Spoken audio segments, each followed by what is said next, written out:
Welcome to a new video, ladies and gentlemen. This is going to be a different kind of video. It's not going to be my standard videos that I've done in the past. I did say that as time progressed, I would start making some changes with how I do videos, and this is going to be one of them. This is going to be my hopes for Kenobi. It's going to be because I'm an on-camera kind of guy. Like I prefer being on camera. It's just easier for me to articulate my thoughts. Really going to all the details and really increase the entertainment value for you all. So let me just take a quick swig of this. And with that being said, I will say happy 20th anniversary to Attack of the Clones, ladies and gentlemen. 20 years since it landed in cinemas. It feels like only yesterday. I think it was the first Star Wars film I ever actually saw in the cinema. And I remember like pleading and begging with my granddad and mum to buy me this. The only problem is over the years it's been chipped and then sort of frayed, but overall still pretty good. But anyway, I want to talk about Kenobi, my hopes, my fears, my worries, and a key element of discussion that I've been having with my lovely friends, the Kings, is we hope there is no bait and switch happening here. Now, obviously, there's a new character called Reva. She's an Inquisitor. And I have no doubt in my mind her character will serve the narrative of the story. I don't expect her to make it out of this show. I expect her to probably die by the end of it, whether that's at the hands of Kenobi, whether that's Vader taking her out. It's anyone's guess. But I do feel like she will be an integral part of the story. And I think there will be a bit of focus on her. I just hope that the focus isn't off Anakin and Obi-Wan and it's the Reva show. Like, I don't want that at all. I don't want that bait and switch kind of stuff here. Marvel have been doing that quite a bit, much to my dismay. But I think for this show, I really wanted to stay focused on the characters of Obi-Wan and Anakin Skywalker. And if you know your timelines with Star Wars, after this, right, let's throw in the duel between Ahsoka and Darth Vader in Rebels. In that duel, Ahsoka says to him, "I won't leave you, not this time." And he quite plainly says, "Then you will die," ignites his blade. And that's years from now. So if he's doing that all those years later, what is he going to do now? Like, I want this Vader to be unrelenting. I want him to rule with an iron fist, and I want him to be absolutely menacing. This is going to be peak Darth Vader in his prime. Like, I'm talking the Rogue One hallway scene for the whole show. Now, the way I would have it pegged is you have Darth Vader assemble the Inquisitors to go and find Obi-Wan. Like, it's his mission. Because the Inquisitors just going around looking for Obi-Wan, I don't believe that. I don't believe that at all. I think that would, like, it's cool, but because it's Kenobi and it's just not just some random Jedi. Like, think about it, in Rebels, Vader was only brought in to deal with Kanan when Kanan became a problem. And before that, he was like, just send the Grand Inquisitor or whatever, and I'll deal with it if I have to. But with Kenobi, it's personal. It's extremely personal between these two because they're brothers, you know, and in Vader's eyes, and this could be an emotional plot point that they use for the story, he could say to Obi-Wan, "You left me to burn, like you should have just killed me. You left me to burn, and now I'm like this forever. So I'm now going to kill you." And I don't want there to be any contrived reason as to why these two stop fighting. I don't want that. I want it to be quite simply just a story where these two, like every lightsaber swing, every hit, every side slash, every force push, every single ability that these two are going to have, like we're going to see proper Dragon Ball Z level of fighting in this show. Like, I think it's going to be absolutely insane. They've already said it's on par with the prequels, so they're sticking with that kind of vein. So that's what they're going for, and I'm excited. Like, I really think this is like Book of Boba Fett.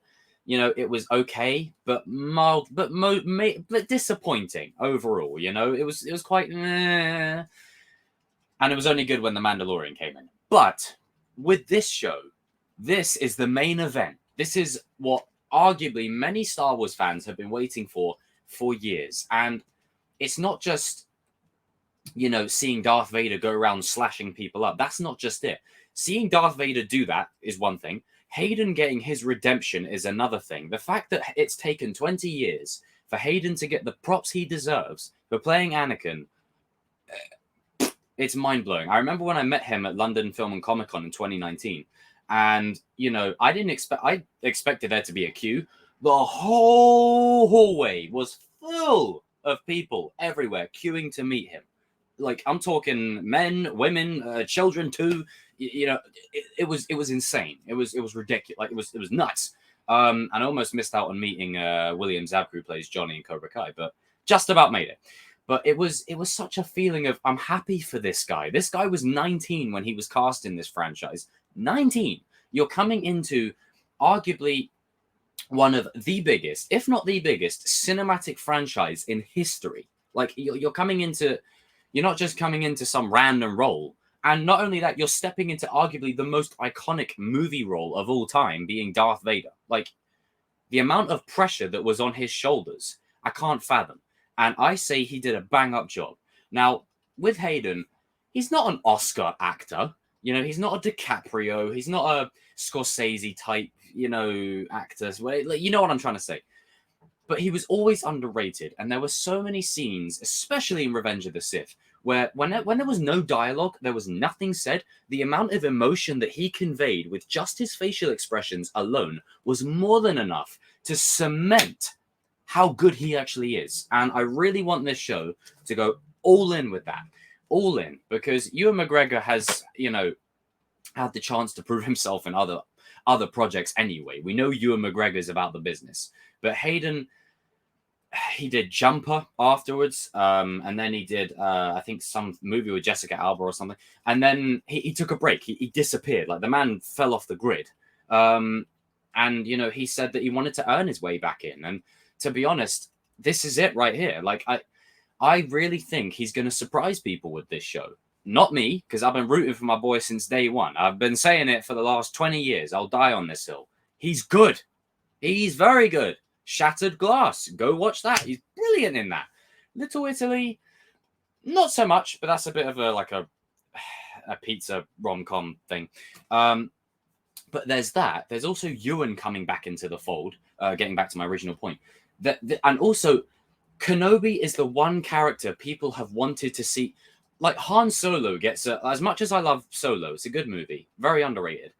The problem I have with that movie is we wanted Kenobi. Every single person wanted Kenobi. Why are we getting Han Solo when you've just killed Han Solo off for one? Stop killing characters off and giving them prequels. Come on. But I think Kenobi is the character that everyone has waited for. Everyone has been dying to see for years. Ever since Revenge of the Sith had finished, one unanimous agreement by the Star Wars fans as a whole was Ewan McGregor carried the prequels. Him and Ian McDiarmid, they carried it. Like, I mean, so why is it taking this long? But he's in a good space now, like physically, where he's matured past episode 3 Obi-Wan, and he's going into that Alec Guinness territory again, bridging the gaps. And I remember the Becoming Obi-Wan documentary. If you haven't seen it, go check it out. It's on the discs, if you still remember what those are. And essentially, he said that it was his last shot to really kind of get it right. And for me, this is another shot to get it right. Like, he can really match it up so well. And I think the reason I've always wanted to see Kenobi's story, and I know people are going to hate me for saying this, he's going to be Last Jedi Luke for a good 3 episodes. Minimum. Like, he's going to be Last Jedi Luke, where he doesn't want anything the fuck to do with it. And he's going to have his lightsaber to hand. He will not ignite that lightsaber till probably the last 3 episodes or whatever, because I think he hasn't ignited his blade since that day or that night on Mustafar. He hasn't ignited it since then. Now, I don't know if there's any canon comic material or lore that can quantify that, but I think he hasn't ignited it since that day. And how poetic would it be? The one time he ignites his blade after 5 years is when he sees Anakin. The last time he activated it was when he cut Anakin's limbs off, and he activates it again years later when Vader's facing him off down a hallway or something. That's a great full circle. A great full circle. I want this show to have so much emotional depth to it. I want it to really go all in. There's moments where you could have him talking to Qui-Gon, where he says to Qui-Gon, I did exactly what you said. I honored your wish. I did exactly what you said. I trained this boy up, and look what's happened. The Jedi Order is dead. No one's left. We're on the verge of extinction. And I did what you said. I did exactly what you said. Now, Qui-Gon, again, if you know your lore, he can't manifest into a full-on Force ghost because he never learned the full method. But Qui-Gon is the MVP because Qui-Gon actually figured out how to do it and taught it to Yoda, who then taught it to Obi-Wan, and then they somehow managed to help Anakin do it, but he's the chosen one, so. But just like me. But I really want there to be a moment where he's talking to Qui-Gon through the Force. You could have a moment where Qui-Gon's just literally flashing in and out. Like, you don't see him, but you just see like an echo of Liam Neeson just sort of flashing in and out. You could honestly do something like that where it's very emotionally compelling and heartbreaking. I really want it to be a character study. And this is why I want this show to be Kenobi centered, because this is this isn't some happy-go-lucky, happy-go-lucky thing where Jedi are running through the forests or the plains on Naboo, smacking each other on the arse with towels. No, they're dead. A lot of them. Like, we're in the Jedi Purge territory. This isn't a time period where it's all sunshine and rainbows. No, this is a very bleak time. And it wouldn't surprise me, because there's a line in Return of the Jedi, and I know people have said there might be another way to recontextualize that, but I want to touch upon one thing where, Luke says, "Come with me," and Vader says, "Obi-Wan once thought as you do." Now, in A New Hope, he didn't really think that. This could recontextualize that to where Obi-Wan actually reached out to him. Like, he goes to try and find Vader, quote unquote, Vader/Anakin, saying, "Hey, we can still make this right. Come with me." And by the end of this series, it's going to come to a point where Kenobi realizes maybe there's hope. As Padme said, maybe there's still good in him. Maybe he can come back. But I can't be. It can't be me. Maybe someone else can. But I'm going to take all that energy and all that failure into protecting this kid. And then when this kid is old enough, I will show him the ways of the Force, and I will train him. And that ties into Owen Lars giving the biggest burn of the century, where, Obi-Wan's like, when the time comes, the boy must be trained. And then Owen simply responds, like you trained his father. Ow! Ooh! That's a burn. I love that. I absolutely love that. And then there's a bit at the end of the trailer where Reva is screaming, you can't win Obi-Wan, you can't escape him. And it's just like, it builds Vader up like he's like this Michael Myers, Jason Voorhees type dude. And I love that. I love that you're giving him this tone, this sort of darkness. And I want there to be scenes because, again, Vader could have just showed up in this series. They went to the effort of getting Hayden back. So I think there's going to be a lot of scenes with Hayden. I want one scene of Hayden sat in Vader's chamber, helmet off, reflecting on his promise to his mother, his promise to Padme, and how he failed them both. I want that. I really want that. It gives it so much more emotional gravity. This show honestly has the makings of being one of the best Star Wars projects of all time. Like, if it's pulled off well, I have to say that. In execution. If it's not executed well, then instead of executing Order 66, you're executing Order 67. You're like, you know what I'm saying? Like, you got to get it right. And for me, Revenge of the Sith, despite the corny lines here or there, and despite the dialogue being a bit iffy, it's one of the most tonally consistent films I've ever seen. It doesn't do what Marvel do, and they have a joke every 5 fucking seconds. It would be a Marvel joke that they throw in there, I'm sick of that shit. Like, I want, like, there's going to be humor. You can't have it completely dark. It's Star Wars. But even Star Wars at its core, there is a lot of dark shit in Star Wars. And I think you really have to have a level of consistency and tone in this where it feels like a spy thriller. Like, it feels like a horror movie. Like, it feels like a really emotionally damaging movie. Like, you take the best elements of The Last Jedi, the best elements of Revenge of the Sith, the best elements of the duel between Ahsoka and Vader and Rebels, combine them together, you've got one hell of a show there. And I've been asked about this, and I've seen this floating around about a season 2. No, absolutely not. Like, again, depending on execution and how it ends. Absolutely not. Limited run. I don't want this to be milked. Like, quality, not quantity. I don't want this to go on for another 4 fucking seasons. A limited season run, fulfilling the job, and then leaving it the fuck alone. That's it. Leaving it the hell alone. Like, a limited run, and that's it. Now, there's rumors of Vader continuing at the end of this. I don't mind that. And to all the people that say, oh, we've had 6 movies. Well, yeah, but people want to see more Vader. You know, they want to see Vader cutting down rebels and stuff like in Rogue One. They want to see Vader hunting down Jedi.